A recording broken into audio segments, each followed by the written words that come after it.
Dans ce verset en particulier, Allah décrit un phénomène dont il parle dans quelques endroits de son livre.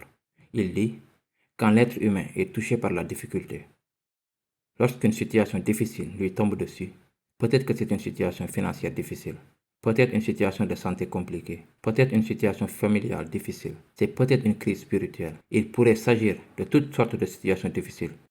Que fait-il? Da'ana li jambihi, aw qa'idan, aw qa'iman. Alors il commence à nous appeler, à appeler Allah. Ya Allah, sors-moi de cette situation. C'est toi seul qui peux m'en faire sortir. J'ai essayé toutes les autres possibilités. Personne ne peut m'aider, sauf toi. Et que cette personne soit debout ou couchée sur le côté, ou bien assis, il appelle constamment Allah. Ya Allah, règle-moi ce problème. Aide-moi avec ce problème. Aide-moi avec ce problème. Il y a un désespoir à se tourner vers Allah pour cette personne. Falamma kashafna anhu durra. Et quand nous le soulageons de cette difficulté, marra ka'an lam yad'una.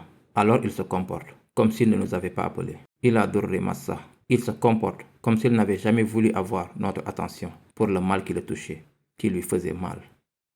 Donc d'abord, lorsque vous êtes dans une situation compliquée, alors vous invoquez désespérément Allah.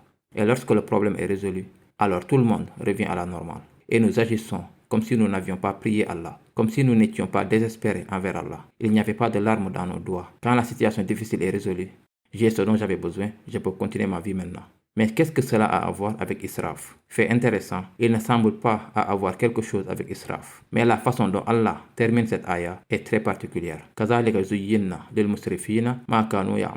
C'est ainsi que nous avons fait embellir pour ceux qui sont excessifs, ce qu'ils avaient l'habitude de faire.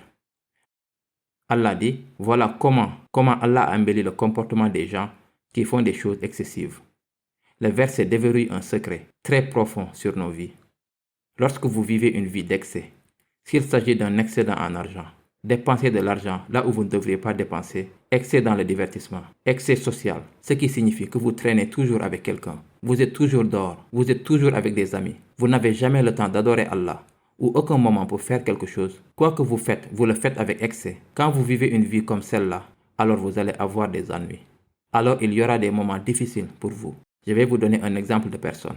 C'est un exemple facile à prendre parce que cela me concerne également. En tant qu'homme, nous avons de nombreuses responsabilités sur nous. Peut-être avez-vous des responsabilités envers vos parents. Vous avez des responsabilités envers vos frères et sœurs. Vous avez des responsabilités envers votre conjoint. Vous avez des responsabilités envers vos enfants. Vous avez des responsabilités religieuses. Vous avez des responsabilités professionnelles, des responsabilités financières. Vous avez des amis avec lesquels vous devez rester en contact. Vous avez la santé physique que vous devez maintenir. Il y a beaucoup de choses qui vous tirent, beaucoup de responsabilités sur vous. Mais si quelqu'un décide qu'il va prendre soin de sa santé et oublier tout le reste, il va faire pencher la balance d'un côté. Oui, il pourrait être quelqu'un en très bonne santé, mais tout le reste va s'effondrer et lui causer beaucoup de problèmes.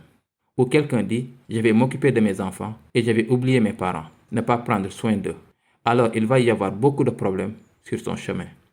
Donc quand nous prenons une chose et nous y sommes excessifs au détriment d'autres choses, il y aura toujours autre chose qui nécessite votre attention, qui doit être équilibrée. Donc à chaque fois que nous faisons des excès, nous sommes en fait en train de nous priver de quelque chose, refusant les droits de quelqu'un ou quelque chose d'autre. C'est en fait ce qui se passe. Et par conséquent, il y aura des problèmes à l'avenir. Et puis nous nous tournons vers Allah en suppliant pour que nos problèmes soient résolus. Donc en fait, une des façons dont nous pouvons envisager quand nous sommes dans des problèmes, lorsque nous sommes dans une période difficile, est de se demander où est-ce que je suis excessif? Où suis-je allé trop loin? Qu'est-ce que j'ai négligé et dans quoi je suis allé trop loin? Est-ce que je suis allé trop loin dans quelque chose et c'est pourquoi je suis dans la situation dans laquelle je suis? C'est comme ça que je me suis retrouvé ici parce que j'ai perdu cet équilibre, cette balance qui était censée être là. Donc c'est en fait un principe vraiment important de notre religion.